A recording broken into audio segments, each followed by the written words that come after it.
Hi, welcome to Python programming. In this video, you will learn what is Python, where it is used, and who are using it.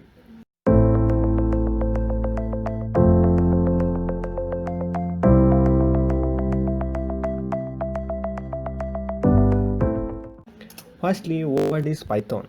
Python is a general purpose, high level, integrated, and object oriented programming language. Actually, it is not a new language. It is first released in the year 1991, but nowadays it is gaining more popularity. And if you are a beginner and you want to learn any programming language, it is better to choose Python because it is very easy to learn compared to other languages, and nowadays it is gaining more popularity and there are many job opportunities. So it is better to choose Python.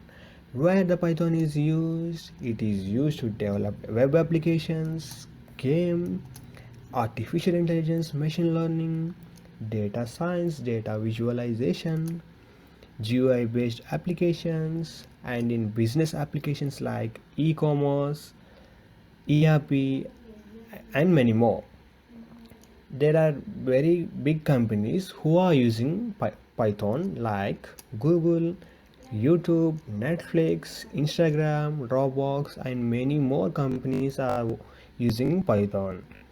And if you want to start programming with Python, your system must have Python installed in it. If you want to install the Python, just go to the previous videos of this channel. I have already uploaded the video how to install the Python in your system. Go to the video, please watch it and install the Python in your system. And in this tutorial, I will use the IDE called PyCharm. I have also uploaded the video how to install the PyCharm in your system. After watching this video, just install PyCharm and Python and get ready for writing the first program in your system. I hope you like this video. Get ready with Python and PyCharm in your system for the next videos. Thank you. Bye.